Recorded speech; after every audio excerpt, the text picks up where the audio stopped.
नमस्कार सभी को। तो आज के महत्वपूर्ण एजुकेशनल अपडेट अपने चैनल के माध्यम से आपको दूंगी। तो सबसे पहली बात तो कर लेते हैं सरदार पटेल यूनिवर्सिटी की। तो सरदार पटेल यूनिवर्सिटी में जो है वो यूजी और पीजी के 15,000 विद्यार्थी पूरी करेंगे डिग्री। पंजीकृत छात्र शिमला नहीं होंगे। माइग्रेट यानी कि जैसे मैं बीएड की बात करती हूँ तो जो बीएड के जिन्होंने फर्स्ट सेमेस्टर की परीक्षा बीएड की जो है और सेकंड सेमेस्टर की परीक्षा जो है वो एसपीयू सरदार पटेल यूनिवर्सिटी के अंदर दे दी है, तो उनको जो है वो वहां से माइग्रेट होने की कोई भी आवश्यकता नहीं है।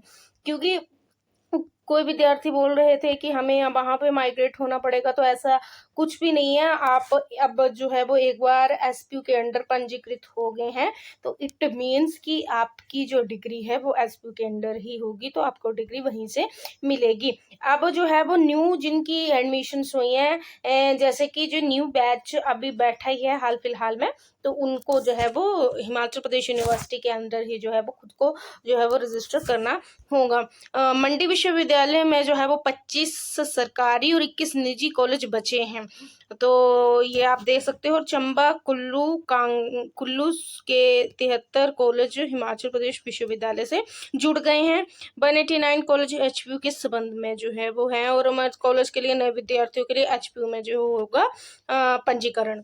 अब बात कर लेते हैं डॉक्टर बनने की दौड़ में अंतिम मेरिट 2,808 अभ्यासार्थी शामिल। अभ्यासार्थी मेरिट सूची से भी जो है वो 265 अधिक युवा हैं। एमबीबीएस की 35 और बीडीएस की 43 सीटें अभी भी खाली बची हुई हैं। तो प्रदेश भर में एमबीबीएस बीडीएस की ऑनलाइन काउंसलिंग का अंतिम दौर और तीसरा राउंड चल रहा है, और रविवार को अंतिम मेरिट सूची भी जारी कर दी गई है। 2,809 युवाओं शामिल हुए, और अभ्यासार्थी मेरिट सूची में जो है शामिल किए गए युवाओं में से भी 365 अधिक हैं। अटल मेडिकल एंड रिसर्च विश्वविद्यालय नैरचौक में की ओर से फाइनल सूची जारी की, जिसमें जो है वो एचपी कोटेक से जो है वो सबसे अधिक नामों को शामिल किया गया है। और दूसरे राउंड 2 राउंड तक की काउंसलिंग पूरी होने के बाद एमबीबीएस की 35 और बीडीएस की 43 सीटें अभी तक खाली हैं, और 4 सीटें एमबीबीएस की 4 सीटें और निजी स्तर पर 31 सीटें खाली बची हुई हैं। इसको इन राउंडों में भरा जाना है। तो यदि आप जो मैं आपसे बात करना चाहूंगी कि यदि आपकी किसी कारण एडमिशन नहीं हुई है तो आपके पास ये सुनहरा मौका है, आप जाएं और खुद को रजिस्टर करें और काउंसलिंग के लिए हाजिर हो जाएं।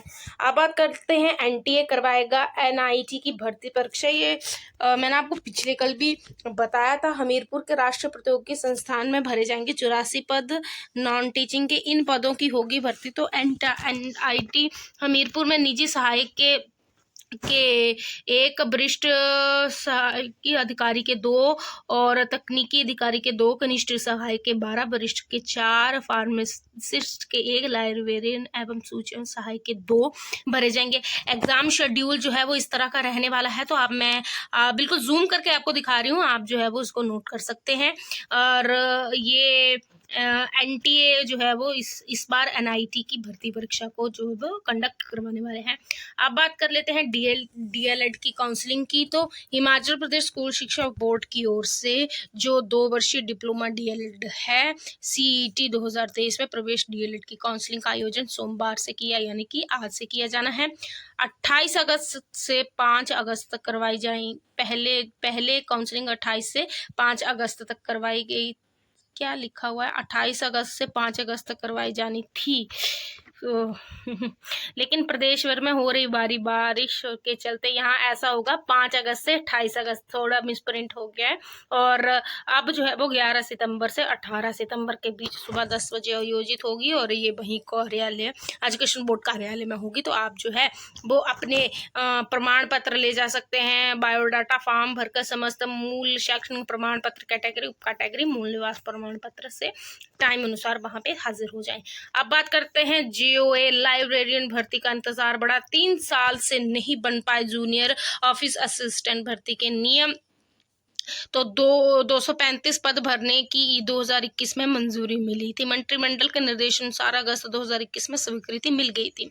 इतना समय बीत जाने पर भी जो है भर्ती प्रक्रिया शुरू नहीं हुई है, तो जिससे बच्चे जो इसमें एडमिशन्स लेना चाहते हैं वो अभी उनके मन में धैर्य है, तो इसके लिए अभी आपको और लंबा इंतजार करना पड़ सकता है। अब बात कर लेते हैं एचपीयू और एसपीयू में जो है वो रिजल्ट की। तो एचपीयू और एसपीयू में जो फर्स्ट ईयर का रिजल्ट है, जैसे कि मैंने आपको बताया है, मिड या 20 के बाद जो है 15 मिड या 20 के बाद अपडेट आएगा। तो इससे पहले भी यदि कोई अपडेट आता है तो मेरे चैनल पर आपको देखने को मिल जाएगा। आप टेलीग्राम चैनल को भी इसके लिए ज्वाइन कर सकते हैं। अब बात कर लेते हैं बीएड की।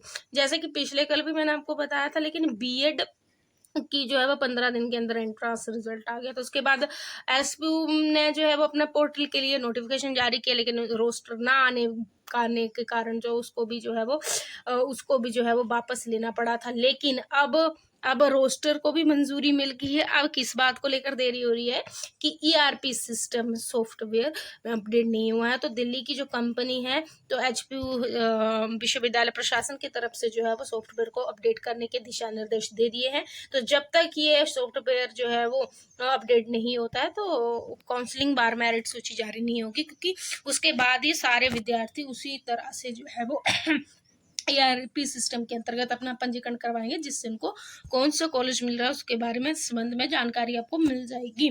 तो उसी चलते जो है वो देरी हो रही है। तो 20 से पहले पहले कोई ना कोई अपडेट आ जाएगा, तो आप थोड़ा सा और धैर्य बनाए रखें।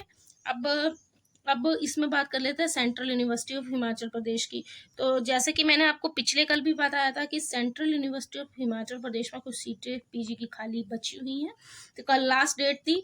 होपफुली जो है वो आपने कर लिया होगा। नहीं करते हैं, यदि कोई ना इसके बाद कोई खाली सीटों की नोटिफिकेशन आते हैं तो आपको मेरे चैनल पर देखने को मिल जाएगा।